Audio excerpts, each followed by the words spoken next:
Hello, నేను doctor Harish Teneti, maxillofacial surgeon, life coach and వేద శాస్త్రపాత్ instructor. ఈరోజు మనం మాట్లాడుకోబోతున్న అంశం ఎంప్టీనెస్. చాలామందికి ఇప్పుడు వస్తున్న అతిపెద్ద రోగం ఎంప్టీనెస్.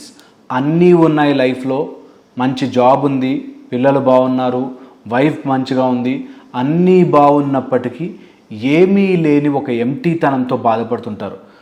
అప్పుడెప్పుడో జరిగిపోయిన లవ్, మిస్ అయిపోయిన లవ్ గురించి, లేకపోతే లైఫ్లో ఎప్పుడో ఏదో గోల్ పెట్టుకుని ఏ మ్యూజిషియన్ అవుదామనో లేకపోతే ఏ క్రికెటర్ అవుదామనో అనుకుని అది సాధించలేక, అది చేసుకోలేక, దాని తర్వాత ఎన్నో సక్సెస్లు చూసినా నా లైఫ్ ఎంప్టీగా ఉంది, అనుకున్నది నేను చేయలేకపోయాను, అప్పుడేదో అనుకున్నాను కానీ జరగలేదు, ఈ టైప్లో అయిపోయిన దాని గురించి తలుచుకుని ఇప్పుడు అన్నీ మన చేతుల్లో ఉన్నా కూడా ఆ ఒక్కటేదో లేని దాని గురించి తలుచుకుని ఇక జీవితం ఎందుకు అనే ఎంప్టీనెస్లోకి వెళ్ళిపోతున్నారు చాలామంది. ఇది ఇప్పుడు పాండమిక్ ఆఫ్ ఎంప్టీనెస్గా అన్ని రకాల మానసిక రోగాలకి ఈ ఎంప్టీనెస్సే కారణం. అంటే ఏముంది, అంతా నాకు లైఫ్లో ఏం లేదు, మజా ఏం లేదు, ఇంకేముంది లైఫ్లో, I don't want to see anything అనే ఒక మైండ్ సెట్లోకి వెళ్ళిపోతున్నారు. దాంతో సూసైడల్ టెండెన్సీస్, మూడ్ చేంజెస్, చాలా రకాల ఇబ్బందులు ఫేస్ చేస్తున్నారు. ఇది ఇప్పుడు యూత్లో ఎక్కువగా కనిపిస్తుంది. ఎంప్టీనెస్, తొందరగా డబ్బులు వచ్చేసాయి, చిన్న ఏజ్లోనే జాబ్ వచ్చేసి బాగా డబ్బులు రావడం స్టార్ట్ అయిపోయాయి. అలాంటి వాళ్ళలో ఎక్కువగా చూస్తున్నాము ఈ ఎంప్టీనెస్. అండ్ ఈ ఎంప్టీనెస్ ఎలా ఉంటుందంటే, వాళ్ళు పనులు చేసుకోవట్లేదా, అన్నీ చేసుకుంటున్నారు. వాళ్ళు నార్మల్గా హెల్తీగా లేరా, హెల్తీగా ఉన్నారు. అన్నీ ఉన్నా నాకు ఏం లేదు, ఇంకెందుకు నేను బ్రతకాలి, ఇంకెందుకు ఈ లైఫ్ నాకు అనే ఒక ఎంప్టీనెస్లోకి వెళ్ళిపోతున్నారు చాలామంది. సో అలా గనక మీరు ఉంటే ఈ వీడియో మీకోసమే. లేదా అలా ఎవరన్నా మీకు మీ చుట్టుపక్కల కనిపిస్తుంటే ఏముందిరా లైఫ్ ఈజ్ నథింగ్ అని ఫీల్ అయ్యేవాళ్ళు ఈ ఎంప్టీనెస్ గురించి కంపల్సరీగా ఆలోచించుకోవాలి. Very very very important. ప్రతి మనిషి జీవితంలో ఒక స్టేజ్ ఇలా వస్తుంది, కంపల్సరీగా వస్తుంది. కొంతమందికి లేట్గా ఏజ్ అయిపోయాక వస్తుంది, కొంతమందికి వెరీ యంగ్ ఏజ్లో వస్తుంది ఎంప్టీనెస్. పర్పస్ లేకుండా అయిపోయినప్పుడే ఈ ఎంప్టీనెస్ మిమ్మల్ని వెంటాడుతుంది. ఎందుకు ఇంక బ్రతకాలి అనే ఆలోచన, డబ్బుల కోసం, ఓకే ఎంత సంపాదించాలి, నాకు ఉన్నాయి డబ్బులు చాలు, లేకపోతే నా పిల్లలకి నేను సెటిల్ అయిపోయాను చాలు, ఇంకా ఎందుకు బ్రతకాలి అనే ఒక ఎంప్టీనెస్లో బ్రతుకుతుంటారు చాలామంది. ఒకవేళ మీకు అలాంటి సిచ్యువేషన్లో ఉంటే it is caused by your brain, మీ మైండ్, మీ ఆలోచనలు, హిడెన్ బై యాంగ్జైటీ. లోపల ఒక తెలియని ఒక యాంగ్జైటీ తనం ఉంటుంది. ఆ యాంగ్జైటీ తనాన్ని కప్పిపుచ్చుకోవడానికి మీ బ్రెయిన్ దాన్ని ఎంప్టీ చేసేస్తుంది అనమాట. అంటే ఇంకేం పర్పస్ లేదు నా లైఫ్లో అనే సిచ్యువేషన్కి తీసుకొస్తుంది. ఎప్పుడైనా ఇలాంటి సిచ్యువేషన్ వస్తే వెంటనే ఆ మూడ్ నుంచి బయటపడాలి. వెంటనే లేదనుకుంటే అది మిమ్మల్ని కబళించేస్తుంది, తినేస్తుంది అంటారు. ఎందుకో ఒక్కసారి అలాంటి అలవాటు అయ్యింది ఆ brain will feel happy in that. ఎందుకంటే అది లాజికల్గా చాలా కరెక్ట్ అనిపిస్తుంది. ఎందుకు సంపాదించాలి, ఎందుకు బ్రతకాలి, ఎన్టీ రామారావు అంతటి వాడు ఏడి, లేకపోతే అంతటి గొప్ప ప్రైమ్ మినిస్టర్ ఏడి, వీళ్ళంతా చేశారు ఏడి, భగత్ సింగ్ ఉన్నాడు ఏడి, ఇలాగ ఎవ్వరూ లేరు కదా, అంతా ఫైనల్లీ చేరుకోవాల్సింది అక్కడికే కదా, సో ఎందుకు నేను ఇంత కష్టపడాలి అనే ఒక ఎంప్టీనెస్ ఈజ్ వరస్ట్ థింగ్. ఒకసారి అందులో పడ్డామంటే గుంజేస్తుంది మనని, అండ్ ఇంక అందులోంచి బయటపడడం ఇంపాసిబుల్.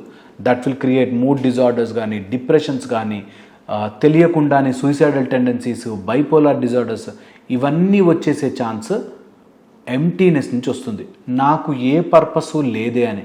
అందుకే మనకి చిన్న ఏజ్ నుంచి కూడా స్పిరిచువల్ పర్పస్ పెట్టారు.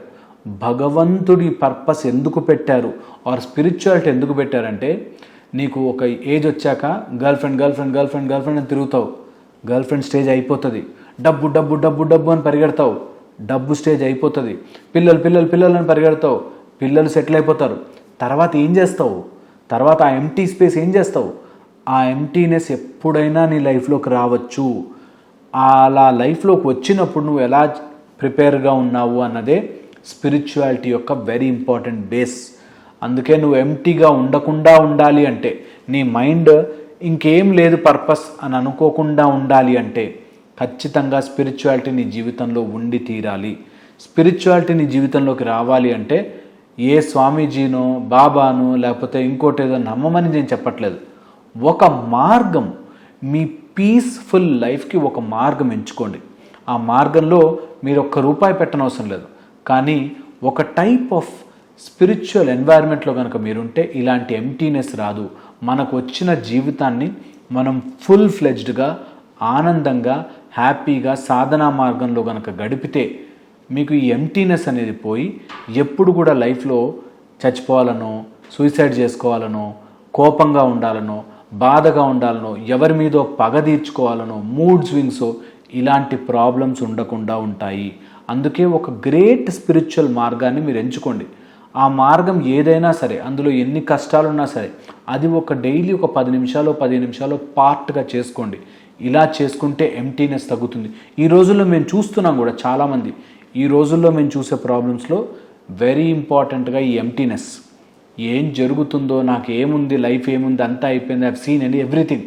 వీకెండ్ పార్టీలను ఎగిరాం, వీకెండ్ తాగేసాం, ఇప్పుడు నెక్స్ట్ ఏంటి, ఇంకా అంతకంటే ఆనందంగా ఉండేది ఏంటి అనే ఒక మైండ్లోకి వెళ్ళిపోతారు. సో ఆ ఎంటీనెస్ హజార్డ్లోకి వెళ్ళకండి. ఆ ఎంటీనెస్ ప్రాబ్లంలోకి వెళ్తే మీరు బయటకు రాలేని ఇబ్బందులు పడతారు. ఎందుకు ఇలా అవుతుందంటే మన బ్రెయిన్లో ఒక న్యూరోనల్ నెట్వర్క్, ఒక కెమికల్ బ్యాలెన్స్ జరుగుతుంటుంది. కొన్నిసార్లు అవి వచ్చినప్పుడే మనకు ఏదైనా సాధించాలని కానీ, ఏదైనా చెయ్యాలని కానీ, ఎవరైనా మనని మెచ్చుకోవాలని కానీ, ఏదైనా ఒక గెలుపు కోసం మన బ్రెయిన్ వెయిట్ చేస్తుంటుంది. ఎప్పుడైతే ఈ గెలుపు దక్కదో అప్పుడు నా లైఫ్లో ఇంకేం మిగల్లేదు అని అనిపిస్తుంది. సో మీ జీవితంలో గెలుపులు మీరే ఇచ్చుకోండి. చిన్న చిన్న గెలుపులు ఇవ్వండి. చిన్న victories will help you a lot. చిన్న విక్టరీస్, మీ అమ్మా నాన్నని సినిమాకి తీసుకెళ్ళండి, లేకపోతే వాళ్ళకు ఒక మంచి డ్రెస్ కొని పెట్టండి, లేకపోతే మీకంటూ ఒక హాబీ ఏర్పరచుకోండి. పెయింటింగ్ వేయండి, సింగింగ్ చేయండి, పాటలు పాడండి, లేకపోతే ఏదైనా బుక్స్ రాయండి, పేపర్స్ రాయండి. Something for you. అది డబ్బుతో లింకే లేదు, అదేదో సాధించడంతో లింకే లేదు. ఆ enjoyment of doing that thing. చెట్లకి నీళ్లు పోయడం, లేకపోతే మీరు ఏదైనా బటర్ఫ్లై పార్క్ వెళ్ళడం, ఇలా ఏదైనా చిన్న యాక్టివిటీ ఒక 3 నెలలకో 4 నెలలకో ఒకసారి వెళ్ళడం అలవాటు చేసుకోండి. ఇలా కనుక అలవాటు చేసుకుంటే మీ లైఫ్లో ఒక ఖాళీ స్పేస్ రాకుండా, ఆ ఖాళీ స్పేస్లో ఒక భూతం లాంటి సూసైడల్స్, డేంజర్ థింగ్స్, మూడ్ డిజార్డర్స్, లేకపోతే అగ్రెషన్స్ ఇలాంటివి రాకుండా ఉంటాయి. అందుకోసం మీకంటూ ఒక స్పిరిచువల్ మార్గం కానీ, లేదంటే ఒక సెరీన్ ఎన్వైర్న్మెంట్ మీకంటూ తయారు చేసుకోండి. ఇలా కనుక ఉంటే మానసిక రోగాలు మన దగ్గరికి రాకుండా ఉంటాయి. ఈ మానసిక రోగాలు ఇప్పుడు కబళించేది. ఇప్పుడు మీరు కావాలంటే పేపర్ ఒక్కసారి ఓపెన్ చేసి చూడండి, సూసైడ్ చేసుకున్నారనో, లేకపోతే ఎవడో చంపేశాడనో, లేకపోతే రేప్ చేసేసాడనో, ఇవన్నీ కూడా ఎమోషనల్ మెంటల్ ప్రాబ్లమ్స్ అన్నీ కూడా ఎప్పుడైతే దేవుడు లేడనో, లేకపోతే లైఫ్ని మనం ఎంజాయ్ చేయాలనో, ఇండిపెండెంట్గా ఉండాలనో వచ్చినప్పుడే ఈ సమస్యలన్నీ స్టార్ట్ అయ్యాయి. కాబట్టి మీ లైఫ్లో ఎంటీనెస్ని వెల్కమ్ చేయకుండా ఒక పర్పస్ పెట్టుకుని, ఆ పర్పస్ ఏదైనా కావచ్చు, ఇదే పర్పస్ అని లేదు, ఆ పర్పస్ వైపుగా మీరు అడుగులు వేస్తుంటే మీరుగా హ్యాపీనెస్ జనరేట్ చేసుకుంటారు అండ్ ఎంటీ జోన్లోకి వెళ్లకుండా ఉంటారు. నేను చెప్పింది ఒకసారి ఆలోచించండి. ఇంకేమైనా డౌట్స్ ఉంటే ప్లీజ్ కమెంట్ బాక్స్లో కమెంట్ పెట్టండి. Thank you so much.